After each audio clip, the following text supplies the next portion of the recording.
Growth just for the sake of growth? Yeah. That's the rat race. Yes, I am definitely stuck in that rat race. It's never enough. It's never good enough. And that's different than, hey, I'm having fun. I enjoy this process. Let's go create some more shit because that's fun. It's like a songwriter. Right. It's like, I'm not going to just stop writing songs. I'm going to continue to write songs because it's fun. This is what I enjoy.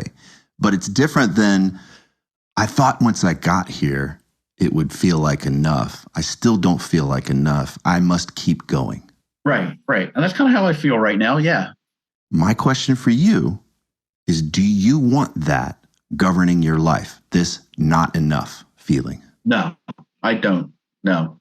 Let's imagine, who might you be if you weren't constantly striving to prove you were enough? Oh man, that's tough. I don't know, because it's so ingrained into me to be that way. You are listening to the new man beyond the Macho Jerk and the New Age Wimp. Your host is men's coach Tripp Lanier.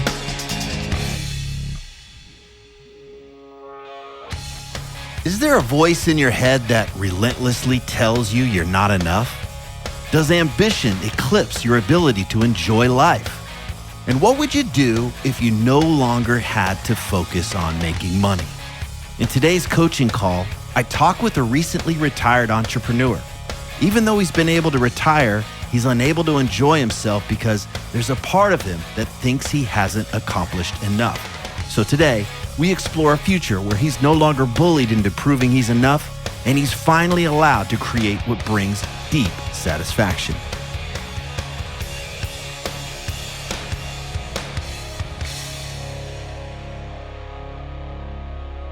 What you're about to hear is an actual coaching call. The person being coached volunteered and gave explicit permission to have our conversation recorded for this podcast.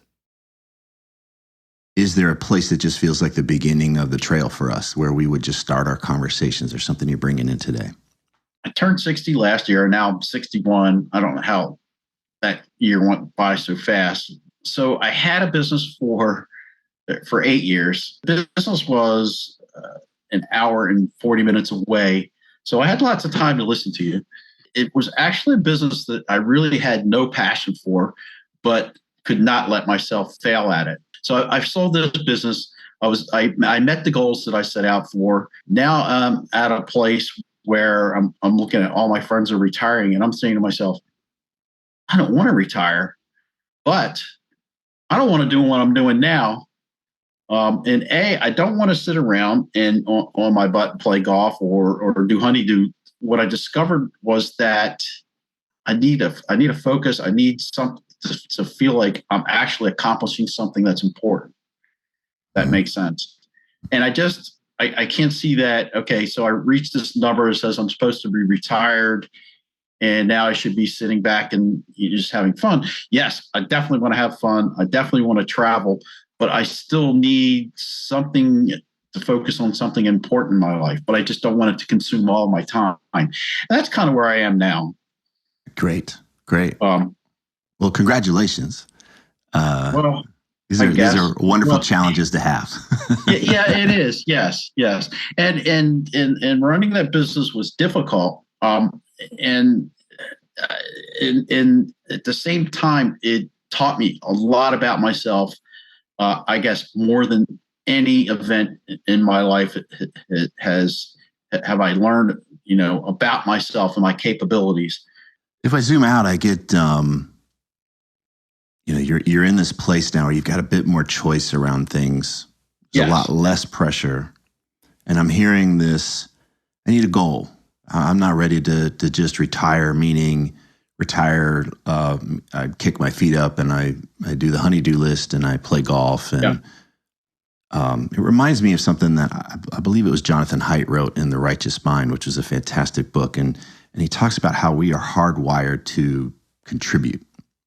Okay. And if we don't contribute, we really feel a sense of unease.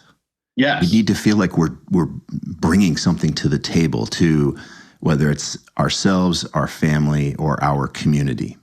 Right. Okay. And the reason why this can be really confusing for some folks is that we typically been in this don't end up on the street, make money. Yep. There's a real exactly. focus on I need to make money, I need to take care of my family, et cetera, et cetera. But you're at a stage of your life now where that could become just a habit for you, is to orient around making money. Now, it's not to say that we don't care about that, but that's not all there is for you. Right. Is that now, land? it's part of it, but it's not the only thing I want to do. Really what I want to do is jump on my sailboat and go sailing for 6 months to a year. Okay, great. Yeah. So when you say I need a goal, one of the first things that I get curious about is who within you is going to set a goal. Meaning, is it going to be this fearful part of us that has an eye on scarcity and needs to always make sure we've got enough nuts squared away in the tree so we'll be fine for winter? Is it the part of us that, geez, this is what am I just supposed to do it right now? And I'll just kind of follow, here's an opportunity. I'll just kind of fall into things and just react to opportunities. And then there's another part of you that is, whether you realize it or not, is much, much deeper. That is aware you're going to die, that you're in the back half of your life. Yeah. And it's hurry up, you better start enjoying life. Could be that, but there's also, if we come back to the contribution thing, is like, who am I here to become? Or what am I here to give? Yep. What am I here to contribute? It's a much deeper question. And a lot of us never ask ourselves that question. And it's one of the reasons why we never feel satisfied with what we're doing. Okay. Yep. So, and you're 100% spot on. There is, I haven't felt like I accomplished that. Now, I'm my own worst enemy all the time. And I feel like, I really never contributed a whole lot to society. I wanted to turn out to be Bill Gates or somebody like that. The one thing that I did do great in my life was raise my kids. So I have that, but I want it to be more than that, So let's slow this down. My largest goal. Let's slow this down. I'm sorry. Hold on. Okay. So what I'm hearing is there's some metric within you that is deciding when you've accomplished enough. Yes. Okay. And I want to understand, you may not quite grasp this, but it's okay. But is it that once I accomplish enough, then I'll be able to do other things? Is that, I want to understand this. That's a lot of it. Yeah. And I think to some extent is also from a financial point of view. Uh-huh. When I have X amount of money that is coming in that I don't have to worry about it, then I can go do it. But, another part of that, it also is I wanted to build that big empire or whatever. But, I'm kind of getting in a stage in my life, I feel like I'm getting too old for that. It's that whole death thing coming in. Like, Let's explore the big empire. I don't want to make it bad or wrong. There's nothing here. But for you, what is the big empire? What does that represent? Do you even have an idea of what that is? Or is it just, I was supposed to do something big in my life? No, I'm just throwing this out. There was always that $10 to $20 million business that I wanted to build with 50, 60 people working for me. Okay. That's always been the goal in my head since I was a little kid. Okay, great. And let's explore that a little bit more. What would be different about your life if this is all imaginary, let's say, but if you had the $10 to $20 million business with 50 to 60 people working for you, what would be different in your life now, or how would you see yourself differently? What's missing because you don't have this business? I guess a sense of satisfaction, a sense of accomplishment, that I actually did set out to do what I wanted, and then a sense of financial security. Okay. I think those would be the big topics there. And is it that the business, is it rooted in any specific industry, or does it have a calling like this is the problem it solves, or it's like, nope, it just needs to be a big ass business? At one point I thought that, it didn't matter what it was. But after owning a body shop and finding out that, this isn't my passion, this isn't what I love, it has to be something I'm passionate about, something that I really love and really enjoy. Okay. And it may be something in technology or something similar to that is probably what I would want. Okay. Yeah, I also throw another thing, and I look around at some of my relatives, my stepbrothers, and so on, and look at what they've done, and I always compare myself to them. Oh, I'm not as good as them. Look at them. Look what they've accomplished. Okay. So, that's some of it too. So there's this idea. I look around. I compare myself to others. I haven't accomplished enough. If I accomplished enough, I'd have a certain amount of income that would be set. Yeah. I'd also have the idea, the theory is that I'd have this $10 to $20 million a year business, 50 to 60 people employed, and doing something that that I feel passionate about. Yep. That's the thing that's missing. Yeah. Yeah, that's the thing that's missing. Exactly. Okay. And as we say that, like, what do you notice in your body is like, yes, if I had that, I really want to understand what's missing for you from that business. Is there anything else? No, and once again, listening to you all these years, I think that is the goal, to get to what you ultimately want.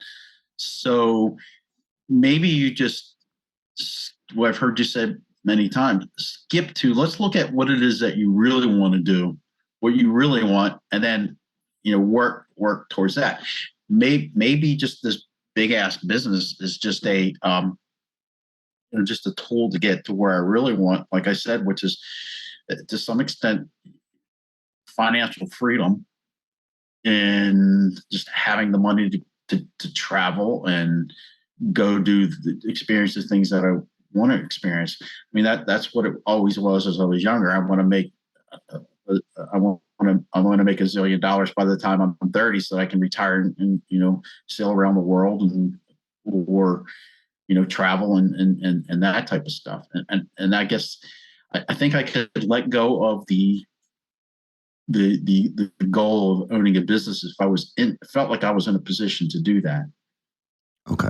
And I feel like maybe I could be in that position now if I considerably downsize, like sell the house, buy something smaller, or maybe, I don't know. So let's consider that somehow you found out today that you got 5 years to live. Right. Where does this business fit in your last 5 years of your life? I would say it doesn't. Oh, why not? Because I want to do the other things that I mentioned. I want to jump on my sailboat and just go and experience that fun. Go down to the Caribbean, island hop, and just relax and wake up and say, where am I going to go tomorrow? Where do I want to go tomorrow? But you clearly haven't accomplished enough yet, right? I'm sorry? You clearly haven't accomplished enough yet. Are you going to be allowed to be on your boat and enjoy yourself if you haven't accomplished? That's part of the other problem too. Aren't the accomplishment police going to come and be like, hey, what are you doing here? Shut up, Tripp. They'll board your boat. They won't even ask for permission. They're like, let's see if you've accomplished enough. You know what? That's it. That's part of it too. I'm probing to see what's really got some meat for you here. What would be nice to have. But then there's also, sometimes I know guys that have kicked their feet up for a few years and they're like, nah, man, I got to do this thing, whatever it is. Mm-hmm. And so I want to make sure we're not getting all or nothing. And it's really easy to create this scenario where I just go do sailboat and I don't have a thing that I create or I kind of want both. And let me get back to, I can see there's no way that I can spend 5 years sailing on a sailboat without getting bored at some extent, and then ending up on some island saying, okay, I'm going to open a bar now. And this is going to be the best bar on the island, and people are going to come from all over the world to see it. And that like, once again, desire to build something successful, and it's still, I don't think it would go away even doing that. I mean, I say that to myself in my head, but I know, as I was building my business and going through stress and lots of stress and saying, well, if I could just sit home, that would be that would be great. But, that quickly turned into, no, I need more, Okay. So yeah, maybe you have a point there. Maybe the point is that I need both. Well, I want to introduce the concept of choice here. Okay. Because I think ultimately when we think about freedom, it's the freedom to choose. Yep. When I'm buried underneath my gigantic business and all the things that have to be done, I'm in a trap. I don't have the choice to go and be on my sailboat. I've got to be here 50, 60 hours a week. And even if I'm not here, my phone's blowing up and I've got things that I'm taking care of. Yes. Or if I'm on my boat, I don't have the choice to engage in a creative endeavor because I'm remove myself from XYZ, let's say. So these I think what has us feel more peace is knowing we have the choice. Right. Okay. You're spot on there. So let's come back to what really drives your creativity, because the way you've described work up until this point is that it's been miserable for you. So I'm really curious about what would have you, or what would drive you to want to make something. Some of us, I'm a creative person. I have an art background. I love to make stuff. I love to create stuff. The process is what I really enjoy. I don't really care so much about the outcomes as much. I tend to just really get into the process. But then for some people, it's I want the thing. I want to be able to hang my hat on this thing. It's really important to have that. That drives me more. So do you have a sense of what's driving you when you think about creativity? Is it like, I love the day-to-day, I like getting up and rolling up my sleeves and solving problems and getting it done? Or is it like, no, it's like, I like this vision and I like the idea of making this vision a reality? Where is it? Does it sit somewhere between those two? Yeah, that's hard to answer, because I would say it's a little bit of both. The vision, okay, I think I'm good at the vision part, and sometimes I should put more faith in that. But I also like getting out and getting my hands dirty. It's a bit of both. Oh, great. I like that, because some folks can hang out in one or the other, and I think it's we're happiest, or it's most satisfying. Let me use that word. I'm scared of the word happy, but it's most satisfying when we enjoy the process and we also know that we're working towards a thing, that we're creating something of significance. Right. Okay.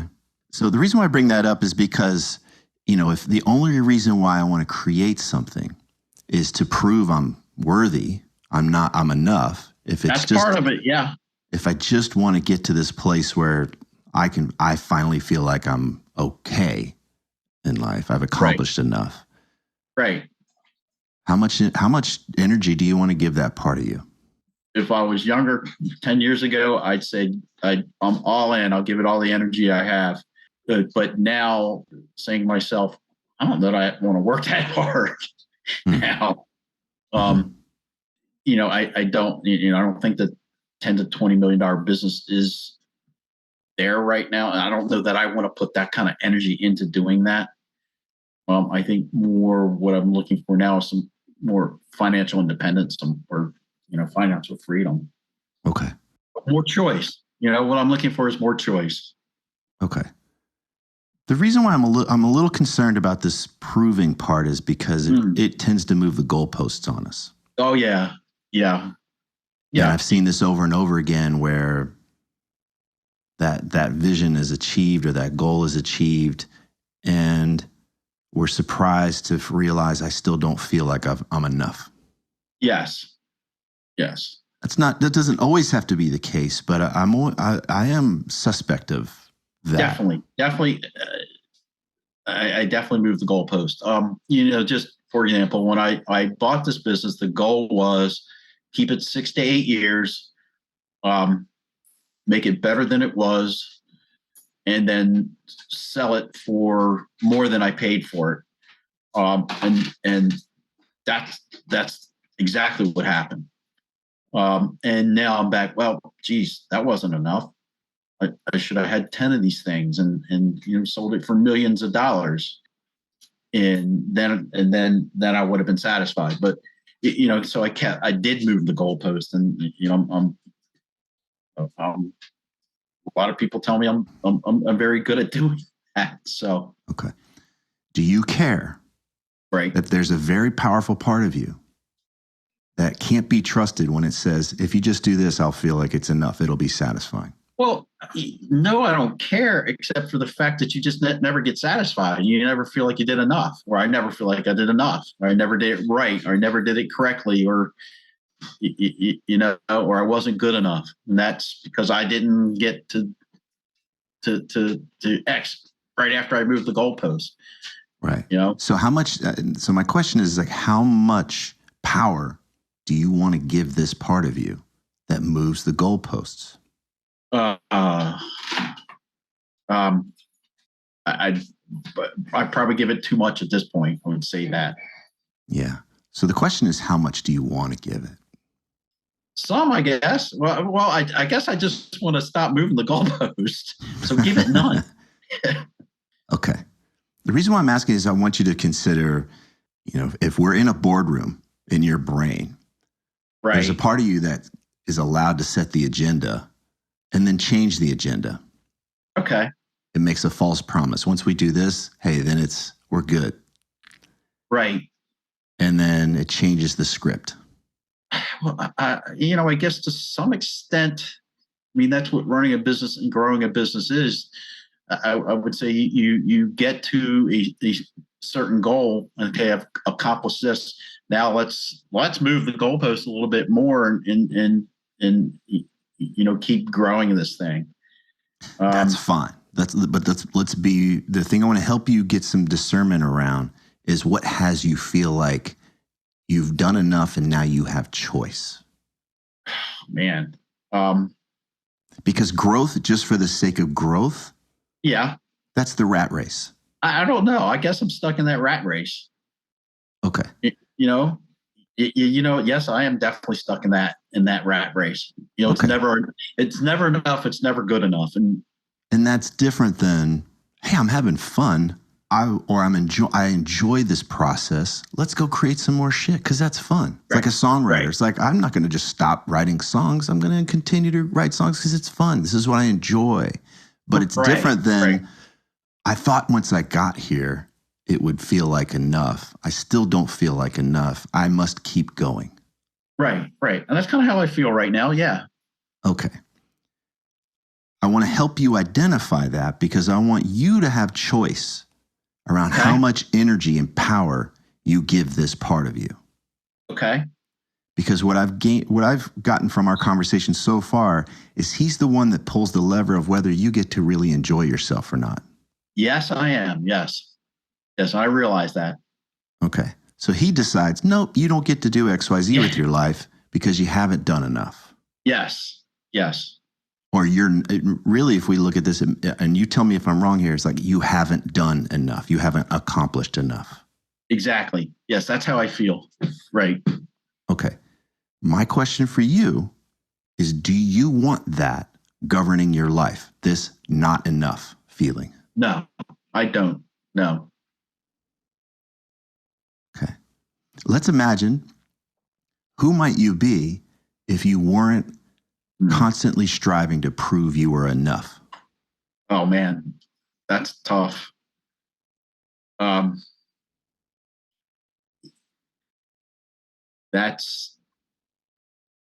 don't know, because it's so ingrained into me to be that way.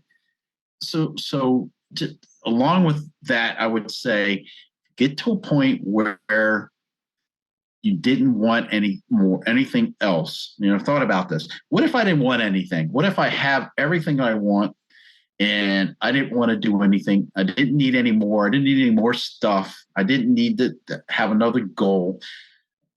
I'd be probably a much happier person. I don't think so. No? No. And this is where it's a very nuanced conversation, because you're at a stage of life where you can begin to ask yourself, what would be fun to create? I'm in a creative place. Yes, yes. Not a scarcity or proving place. Is that different than having, never feeling like you've accomplished enough? I mean, to still wanting to do something that is now fun. Like, and I'll give you, for example, one of the things that I thought about doing was buying a fishing charter boat, turning it into like an entertainment type of business, because I love being around people and having fun.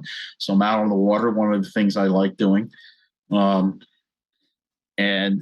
I think that would be fun. But once again, I turn it into this thing where I got to turn it into $1 billion business. And it would be fun. Okay, that's a great example.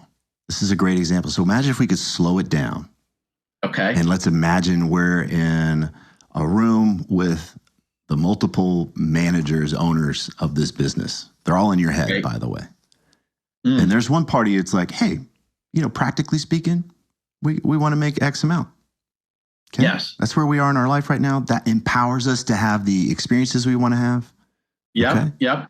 There's another part of you that's like, hey, it'd be fun. I love the opportunity to be around people and entertain and just have these really great experiences. And that sounds really fun. And then I imagine there's another guy who comes in and is like, yes, and let's turn this into a multi-billion-dollar business. Yeah. Yeah. What happens to the fun and creativity when he comes in? For you, what happens when he comes in? Well, the guy that wants to build $1 billion business goes back and tells the other guys, this will be a whole lot of fun. Let's forget about what you want to do and let's go build this big business, because that'll be more fun than just trying to have fun. Do you believe him? This is the one that always wins. So this is self-awareness, okay? Okay. I want you to, this is about having choice. Right. You don't have to build the multi-billion-dollar business. So, okay. So let's get back to something that you said. And once again, I've thought about this, and I probably, I give you a lot of credit because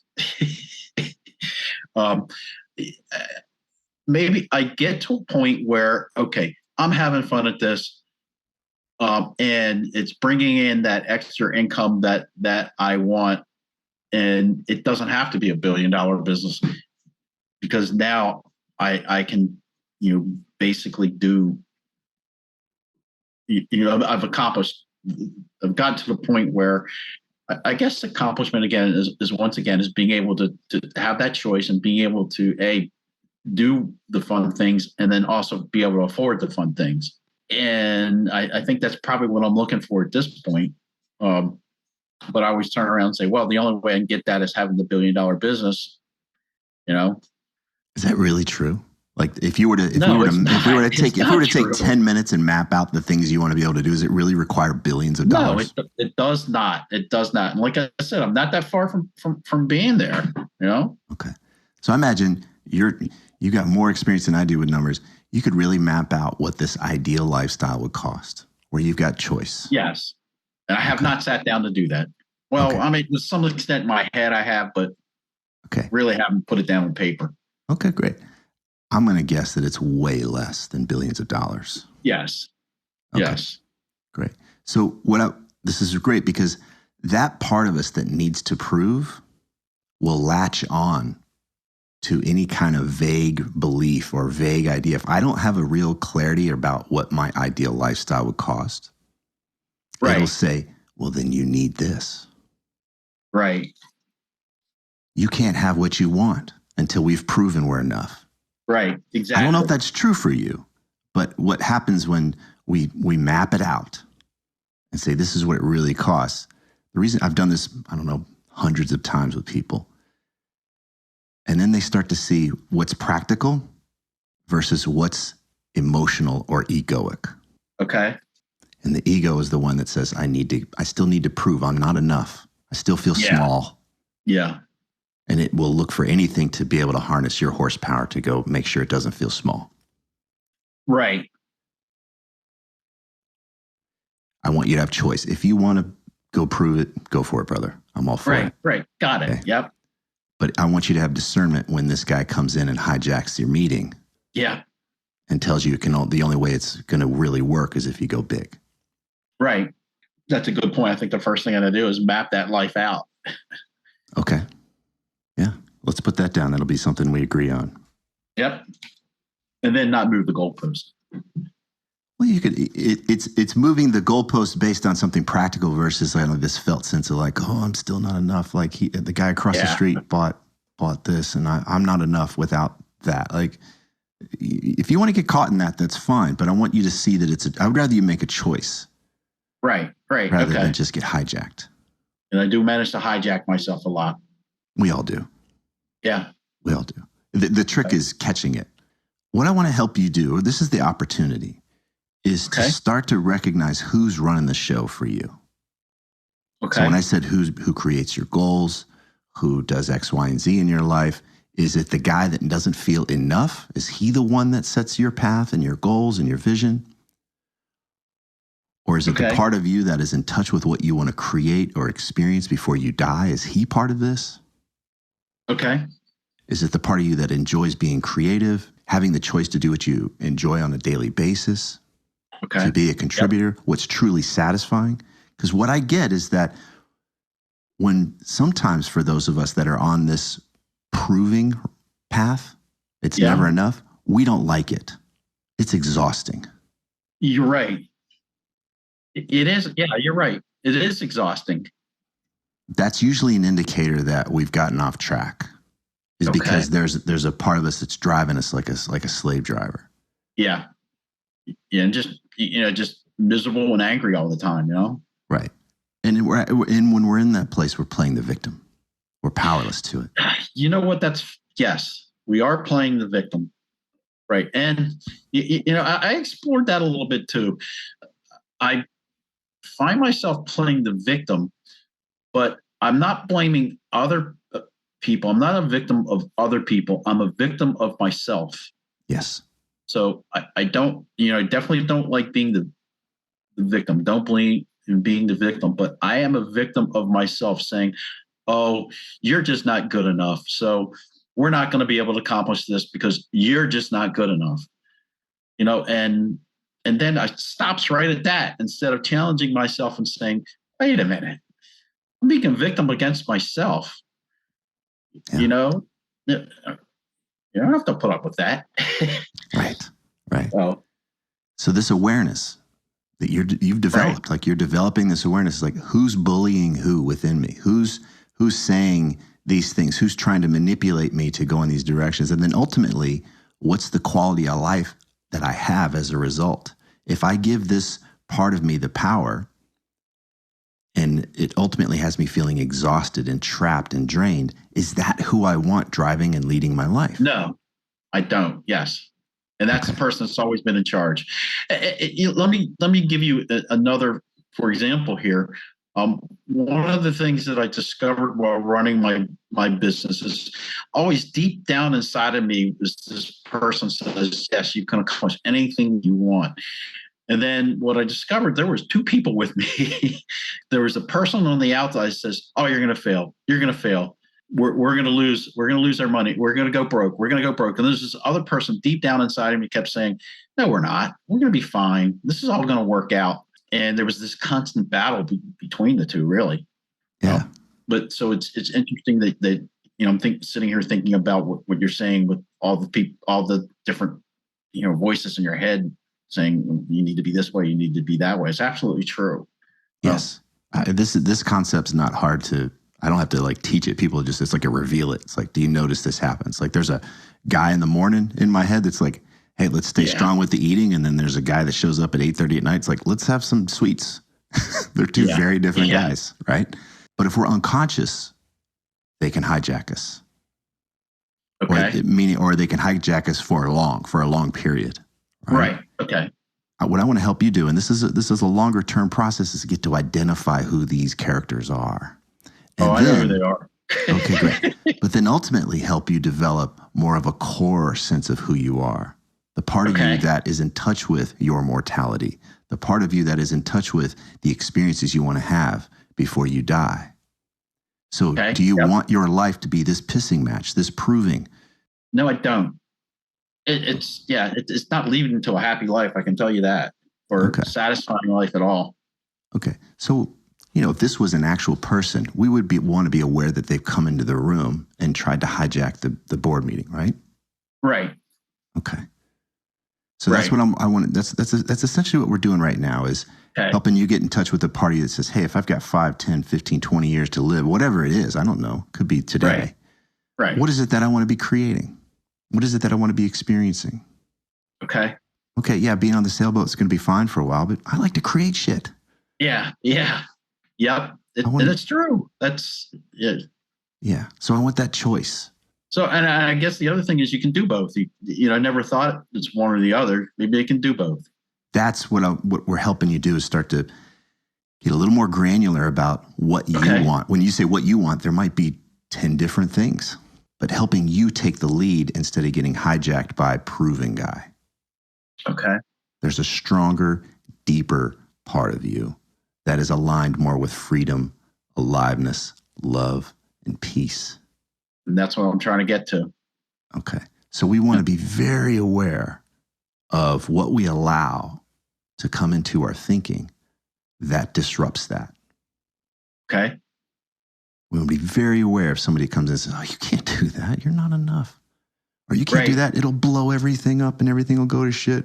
Or you can't do that. You'll fail and blah, blah, blah. Yeah. We just want to be aware of who comes in and wants to grind the gears up. Okay. And that's the process we're in right now. Because once you're aware of what these parts are, we can get curious with them, what they're really afraid of, how much power we want to give them. Okay. And then ultimately help you decide who is going to lead. That makes a lot of sense. Okay. Well, let's see. What are you taking away? That was a lot of information. So let's just slow down and let's see if you're taking away or what's sticking for you. First of all, I think I need to figure out what is enough. And then secondly, I need to keep track of, what are those voices in my head saying, one saying it's not enough and the other saying, well, maybe it is. And maybe we need to, this is what we want to do. So kind of keep track of that fight within me. Mm-hmm. And like you said, try to figure out which one is being impractical or unrealistic. And then, figure out which one do I want to give the power to. That's what I'm taking away from this. Great. So if we were in a coaching relationship, this would be the work that we would set out to do first. Okay. Is start to give time and space to the various parts within you to identify what's enough for each of them and give them respect. Give them respect. It's really easy to want to, if one's been bullying, we want to bully him back and banish him. So I like to take the time and just get to know, okay, what's enough from a kind of practical point of view? What's enough from a part that just feels good? It's like, oh, that feels spacious and expansive. And that just feels exciting to me. That feels great. And then, I'd want to also hear from that party that's like, you know what? I need to be somebody big. Okay. I want to understand where he's coming from. I want to appreciate him and respect him and understand what that's about. Okay. And then ultimately help you get in touch with what is it that you ultimately want that would be in service of the experiences you want, the freedom, the aliveness, the love, the peace, the sense of satisfaction. Yep. And then from there, it would be about taking action. Let's move in this direction. Okay. And maybe it's buying the boat. Maybe it's just researching the boat. Like it's just, you got the boat, right? So maybe it's just, I just need to fix the boat up. Great. So, but it's about taking that action, moving in that direction, and watching out for the other parts that want to come in and say, you know what, that was great. We talked to Tripp 2 weeks ago, but we're going to hijack it now. We're going to take on Bezos. We're going big here. And then to just stay in that process, but use our compass heading. Our compass heading is going to be freedom, aliveness, love, and peace for you. Okay. So it's a long-term process, but it starts with this this big question of what is enough, but that's what is enough to these different parts, being able to listen to each of them. Okay. Yeah, I didn't never really realize that. You're right. I think each part needs to be able to feel like it's getting what it wants. Okay. Or it needs. All right. Because you have that conflict. Yeah. You could do this on your own. You could do a version of this on your own. So you could grab your journal, or if you like to type on your computer, whatever, but there could be one document just for super practical guy, right? Yep. Keep the lights on, right? What's enough for him? And then you might be crunching some numbers. Yep. I hope you do, right? We want to demystify what's enough there. Yep. And then maybe there's a part of you that's like, yeah, but I want to be able to play golf. I want to be on my sailboat, and I also want to do this, and I want to do that. But feel the excitement, the creativity of the excitement. Okay. And what's enough for him? Okay. Because I think I'm at the first part. How do I get to step 2, which is, feeling happy with what I'm doing or satisfied. Okay. And then a third journal entry could be the part of you that really is like, no, man, we've got shit to prove. You have not accomplished enough. And then give him the floor. In his mind, what is enough? Okay. And you could even get curious. In his mind, why haven't you been enough yet? Okay. At what point did you stop being enough? How long in your life have you never been enough? Oh, forever. Okay. Right. Where did you get that message? Oh, I don't know. It all goes back to my mother, I guess. Okay. No, I do have some thoughts as to where that came from. Okay. So ultimately, if when he drives the show, it's exhaustion, it's the slave driver thing. Yes. Okay. We appreciate that. But then we would take the information that we've got there and then start to create experiments. Let's go see what actually allows you to experience greater aliveness, greater freedom, greater choice, greater satisfaction in these places. Okay.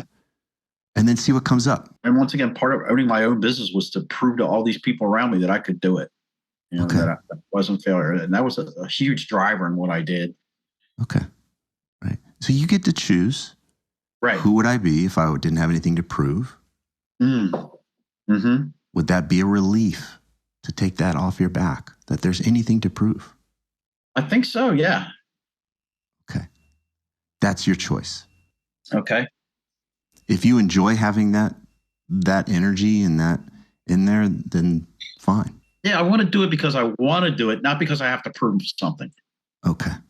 So this is being really clear about who is leading your life, who is building your business, parenting, etc. Now, I've worked with people that this proving thing is so powerful that it invades every part of their life. Their sex life, they have something to prove in the bedroom. Right. Their parenting, they have to prove they're the best parent ever, which usually makes them shitty parents because it's about them instead of the kids, right? So this proving thing can really be a cancer. There is. I don't think it's in every aspect. Well, it's not in every aspect of my life, but it certainly is in my work life, or even if sports setting, a competitive setting of some kind. I just want to be the winner. I'm gonna. Well, that's fun, right? It's, again, we're not going to demonize everything, but it's when we get attached that everything is a kind of a referendum against our self-worth. Okay. That sucks. Yeah. For me, I'll just speak personally. Like that's when the fun is. There's no more fun there. Yes. And that's my life. Okay. All right. So yeah, if it adds some juice, right? I'm going to go compete. All right, let's go. Yeah. Right? Yeah. It feels fun. Yeah, Okay. It does. But notice that as we're talking about, there's aliveness there. Oh yeah, this feels fun. Yeah. But even that, to some extent, can just, okay, well, I'm not as good as I thought I was, and oh man, I suck, and right, it's personal. It is, yeah. Right. Instead of saying, okay, I'm going to go out and do the best I can. Well, if I'm not, then fine. Right. Great. What you're talking about there is there's no daylight between what we do and who we are. Yes. And that's the cancer. Everything is a reflection of who we are instead of, okay, I sucked at this thing, but that's not who I am. If these interviews are helping you, please leave a positive review on whatever podcast app you use so that others can discover the show more easily.